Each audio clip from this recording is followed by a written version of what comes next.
So in the lecture there on Friday, we had been talking about separating content and style and how important that was.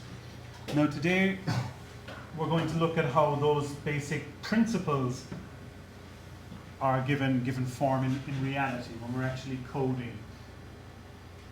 And so what we're going to look at today are cascading style sheets. Remember I spoke about those and I said that you can have different kinds, but generally you have a style sheet that applies to many pages, and then if that style sheet changes, well then all of the pages that reference it also change. So today we're going to look at how we actually code style sheets, and if we get time, I'll go and actually make you modify your timetable using the style sheet, okay? Oh, that's a huge bug on the screen there.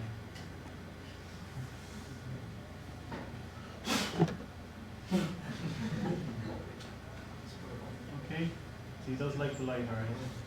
Now, so you can embed style sheets on your page, but that's actually not nearly as useful as linking to a style sheet, an external style sheet. And these style sheets are typically, well, always text files with a .css extension, CSS for cascading style sheets. And inside of the header of your document, you have a link tag, and you'd say something like we have there. You'd say link rel equals style sheet. So that specifies the relationship between this document and the thing you're linking to. And then href equals, in this case, it's alpha.css. So that'll be the name of your style sheet. So it might be mystyle1.css, something like that.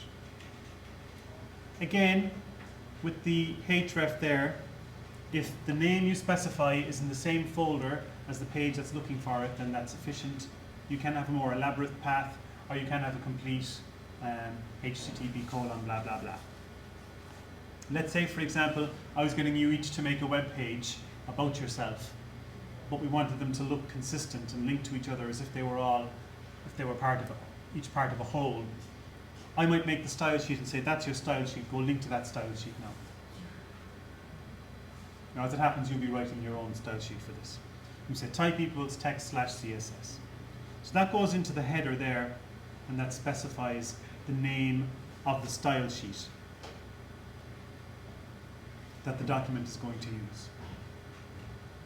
You can, in fact, have a number of style sheets, and they would all apply if you had more than one. So in this document here, we have a H1, and then we some H2s, and then just some regular text. So in this case, mylovelyhorse.html links to alpha.css. So depending then on the style sheet, the document might look different.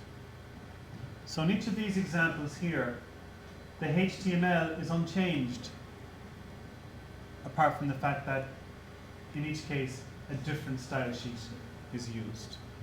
Now these are designed to illustrate how varied they can be.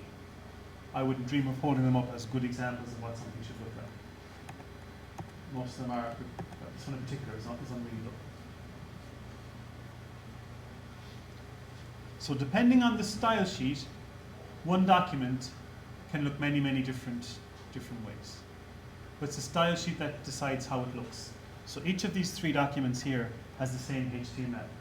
Just a H1 and some H2s and some plain text. The style is different in each case. Now there are three different ways to style, or I suppose really three different places you can put your styles. And in reality, we're only interested in one. Wow, that's some rain.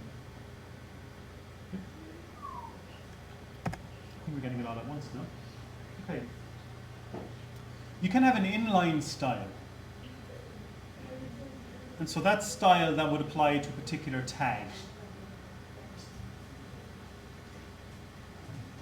So in the body of your HTML document, when you're specifying a particular tag, you could say something about that tag. Now that's typically not much use.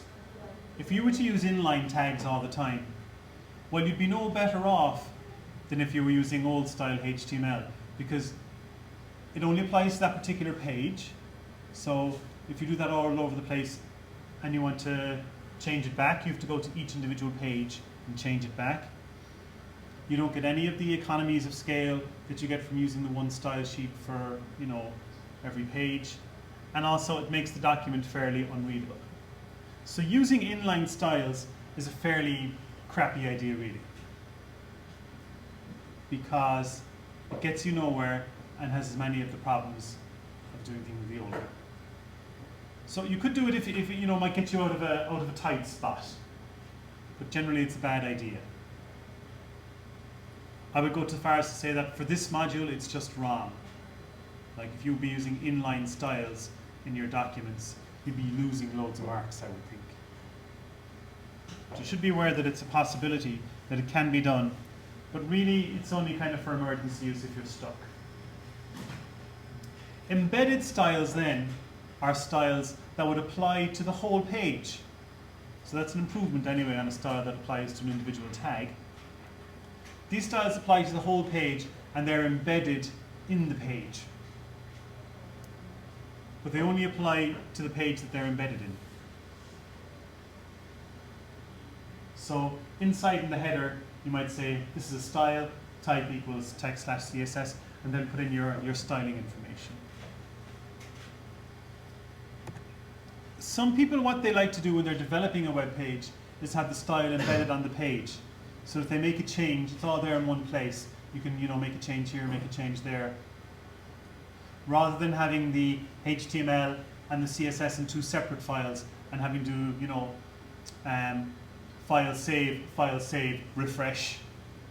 It's just file save, refresh, you know, as you're developing the page. So as a strategy for developing a page, that's perfectly fine.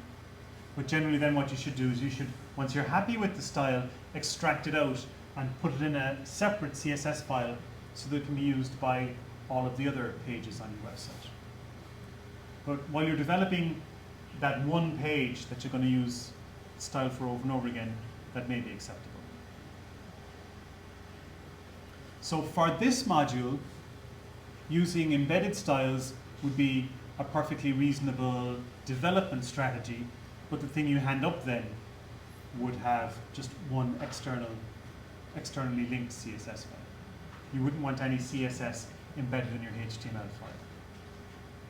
But I can see why you might want to do that on the way to being finished. So they're not especially useful because they only apply to the page that they're in. They can be useful also if you want to make an exception for a particular page. So you're using a style sheet from somewhere else, but for this one page you want to do this one little thing different. You might use it in that situation. Generally not terribly useful. So linked styles then look like this. You have a href and a link tag in the HTML file, and that says to the browser, the style for this page you can find in that CSS file there. So it's a separate CSS file with a .css extension, and the HTML file directs the browser to go get that. And of course the advantage of this, like I was saying in the last lecture, is that multiple pages can use the same style sheet, and so they'll all have the same look and feel then. And if you make a change to the style sheet, it will apply to all of the pages that use it. So there we go. Now, there is a cascade at work, okay, and it's worth explaining what this is. So your browser, when it, you know, ships, has a style sheet associated with it. So when you were making your nested lists, the browser decided that I'm going to use roundy, dark bullet points for the first unordered list, and then inside that I might use, you know, open bullet points or something. So by default, the browser has a style sheet. And so if you don't specify any style at all, then your page will be designed with that browser style. Let's say, for example, that you're for the most part happy with the browser style, but you do hate the way those H1s are really, really big. You could specify a user style sheet that illustrates your preferences as a user. And so if there's no other styling information, you basically get to overwrite some of the browser's default settings. Now that's not terribly common. Most people don't do that. Most times when you see that, it's someone who doesn't see very well, for example. They may have some problems with their eyes.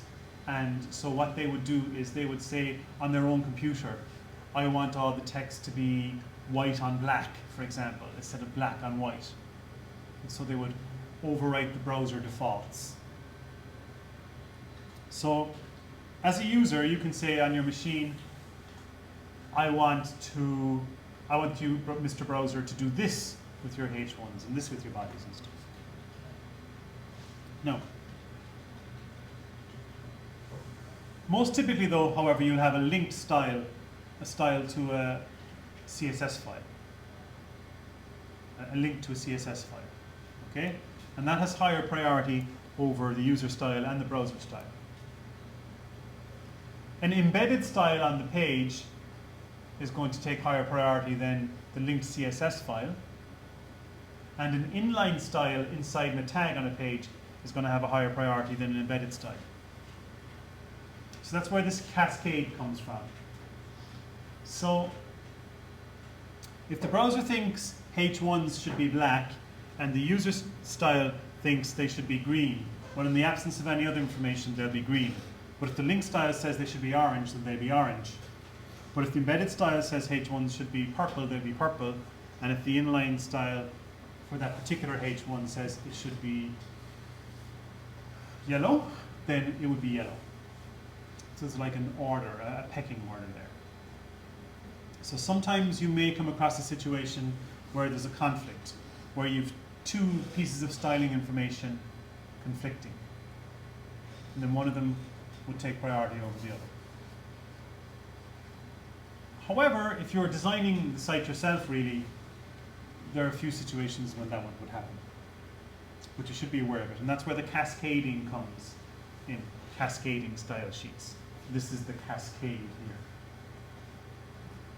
Interestingly, of course, putting the user styles for people with visual impairments, for example, made sense when style sheets weren't that common.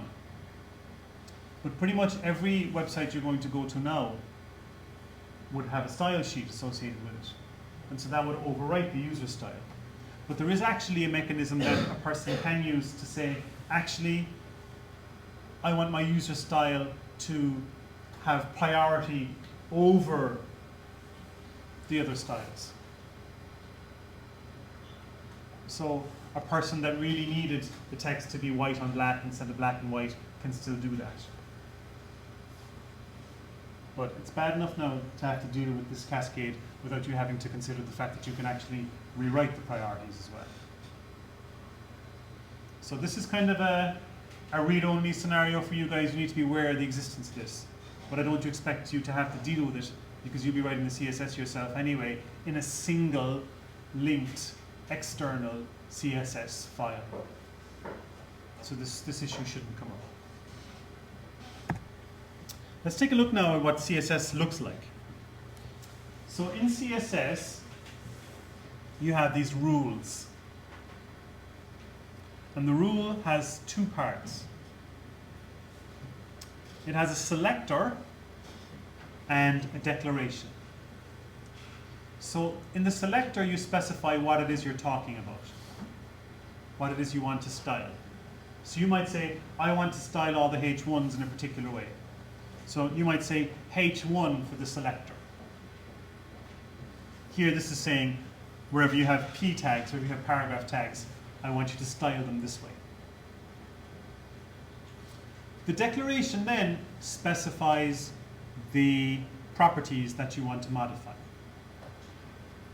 or that you want to specify. So here we're saying I want the color property to have the attribute blue.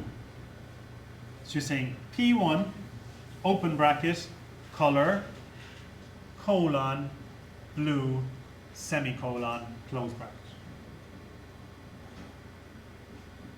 Now you may make more than one declaration. You may have many properties and attributes in the declaration part. So here this CSS is saying for the body, so wherever you have a body tag, and there will only be one anyway, I want the background color to be #FF0066. That's the way to specify the color. We'll look at that at a later stage. We'll look at why FF0066 turns out to be that particularly annoying shade of pink. We're saying font family is, and we're specifying the font. So that's how it turns out to be. That's how the text in this section here turns out to be that font. Here we're saying wherever you have a H1 tag, so wherever you have a H1 tag here, look at that part there, I want the color to be this, and I want the font family to be whatever we have here. So that's why it's in blue and that font. And we're saying wherever there's a H2, I want to be in this color. Turns out that FF33 is yellow. So we're saying wherever you have a body, I want it to look like this. Wherever you have a H1, I want it to look like this. Wherever you have a H2, I want it to look like this. So that's the structure of a CSS file. You have selectors and declarations.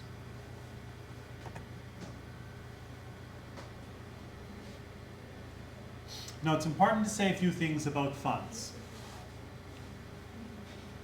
Web pages can only be displayed in fonts that are on the user's machine, the person looking at the page. So if you have, super mega cool font number 72 on your machine, and you want to style your page in super mega cool font number 72, that's perfectly fine. But you have to account for the possibility that there's someone out there who doesn't have super mega cool font number 72. And so what you do is you specify the fonts that you would like the page, that you would like the selector to have. You specify the font that you'd like to use in order of preference. So you might say, well, my first choice is super mega cool font number 72. Now, if they don't have that, well then try the next one on the list, which might be Helvetica. And the next one on the list might be Impact. Now, for a font list then, you must always end with a generic font family. And that's what that sans serif is there.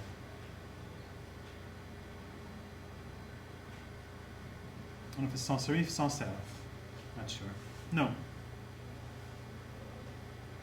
So you must always end with a generic font family.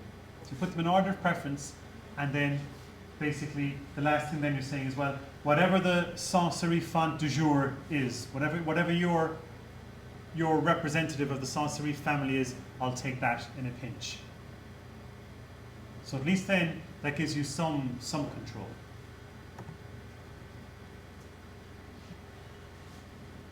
You can have multiple declarations in a row. So here we're saying wherever you have a p tag, we want the color property to be red, we want the font size to be 14 pixels, we want the line height to be 20 pixels, and so on. And so all those things in there will apply then to the p tag.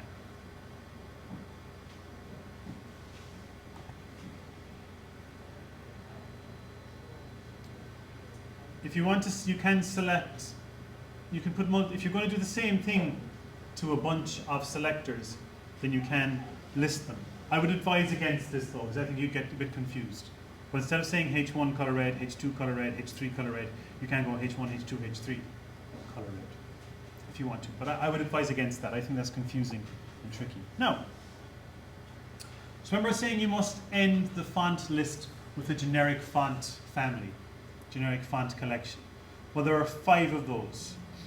The serif, sans serif, mono, fantasy, and cursive. So you must end with one of these.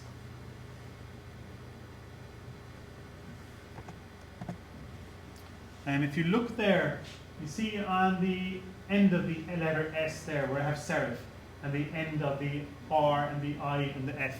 You see the little feet there that are sort of sticking out. See where like the letter F there has tiny little feet that it's standing on? That's the serif. Okay? And graphic designers tend to classify fonts into 2 kinds. Ones that have that and ones that don't. The ones that have it are serif, the ones that don't are sans serif, or without serif.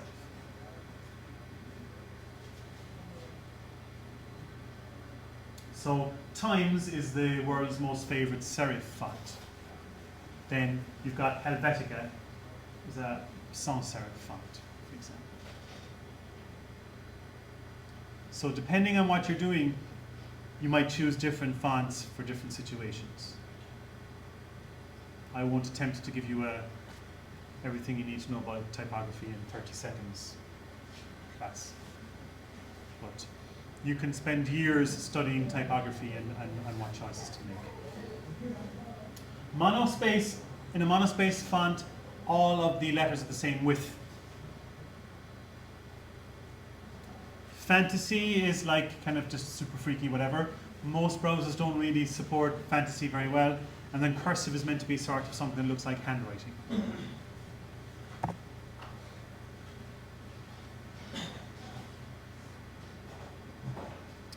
In CSS, you can specify sizes in different ways. So you can specify in absolute values, like inches and centimeters or points and pixels, but you can also use relative values. So you might use a percentage. So you might say, I want something to be 1/3 the width of the screen or something, or 1/3 the width of the container that it's in. I'll just explain M and X there. So an M is a value that's equal to the height of an uppercase M. So it's basically the size of a big letter. And an X is the size of a lowercase letter. So you might be in a situation where you want an image, or you want let's say you want the first letter of each paragraph to be huge, right? Well, you could say, I want it to be, this many pixels high, and that's fine. But if the size of the text increases, for example, like 20 pixels is always 20 pixels. But if the size of the text gets increased really, really large, maybe 20 pixels is actually small then. So using a relative value like an M or an X, if you use M, for example, if you say I want the first letter to be 3M, well, it'll be 3 times the size of the regular text. And if the regular text gets bigger, so too will the big text. It'll always be 3 times the size of the regular text. So usually it makes sense to talk more about relative sizes than absolute sizes. So here, this illustration here, you can see the height of an M and the height of an X. No. I don't want to go on any more about that now. I want to actually use some HTML and an example, okay? So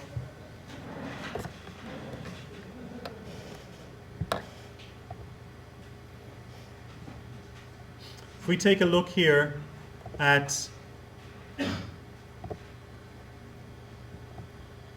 this page, so this is a timetable, and you can see that it looks kind of pretty. Okay, it doesn't look like the default ones that you've got. Yours are just white background and black text, and you don't have any lines or anything.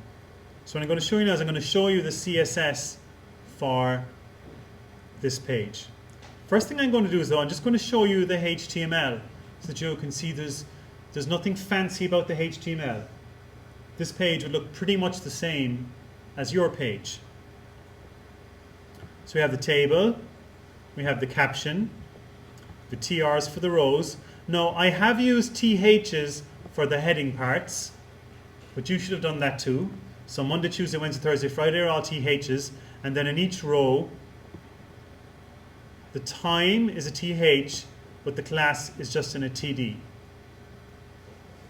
And so in the examples you have so far, in the code you've written so far, the THs are a bit bolder, all right, than the TDs, aren't they? Yeah, you do see a small difference.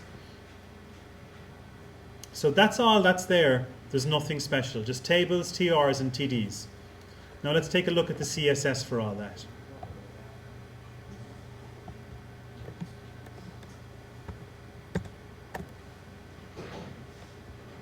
So here I'm saying, wherever you have a table, I want you to apply these styling rules.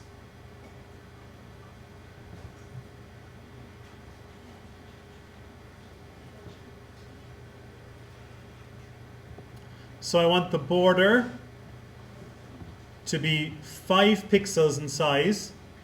I want to have a solid line, and I want it to be this color, which is black. Now, if I'm not mistaken, these should be separated by commas. And if we look at the table, you can see that there's a big ass black border around that. Okay? So that's 5 pixels in size, and you can see that it's black. You can actually have lines, you can have dotted lines and things like that if you want. We can experiment with some of those when you go to modify your own one.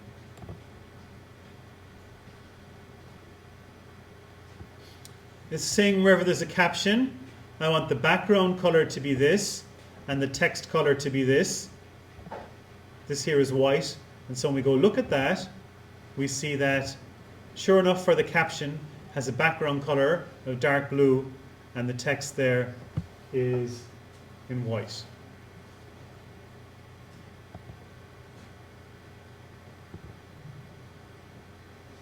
Now, what makes this table interesting is that we've had the ability to specify the style for the THs and the TDs, and I've given them very different styles. So in yours, the TH and the TD, there's only a subtle difference between them, and that's the boldness, the weight of the text, whereas I've given them some major differences here. So here I'm saying I want the background to be this color, the text to be this color, which is white. I'm going to give them a border. It's only 1 pixel and solid. And so you can see there on the page, there, this background color. To be fair, you can't see the border on the THs.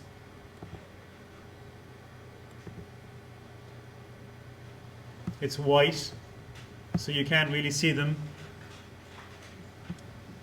This font variant property is small caps. So if you notice in the code, in the HTML, it's just Monday, Tuesday, Wednesday, Thursday, Friday, written as you'd expect, with Monday in uppercase M, with all of the other letters in lowercase m. But when you look at the page, you can see it's actually used capital letters. So that's something that's done in the style. The text is being displayed in that style. It hasn't changed the text. The underlying text is still lowercase letters, but it's displaying in that style.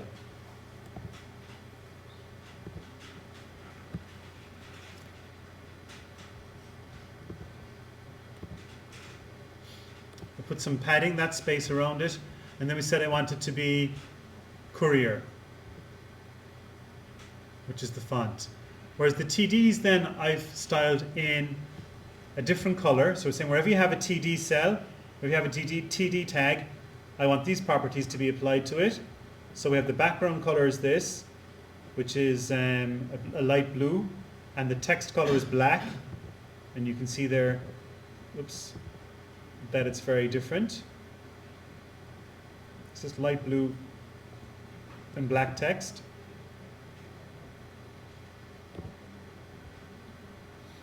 We have a border,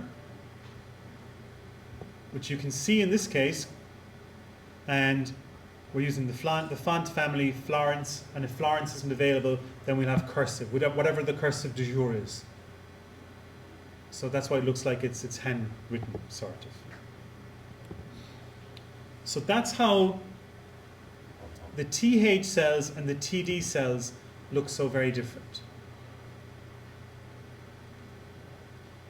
So what I would like you to do now is I would like you to go and write a style sheet for your timetable page. External. So I'll put the code up on how you link to the style sheet. You're going to make another HTML file, sorry, you're going to make another text file called mystyle.css, and then you're going to put the CSS in it. So I leave this CSS up on this, well, just have a look here at the code to embed the style, to link to the style sheet. You say link rel equals style sheet, href equals the name of it, type equals text/CSS. You put that in the header, and then your style sheet might look something like this. But I don't want to use just my styles. I want you to have your own style.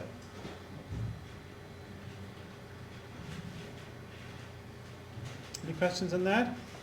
Back to the first one. Yes.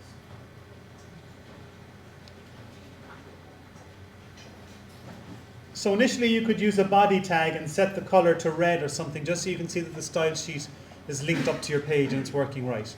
And then you can go modify the style sheet as you go. At this stage you shouldn't really need to be modifying the HTML files so much, because I imagine you're finished at this stage. Any questions? Great stuff, so that's.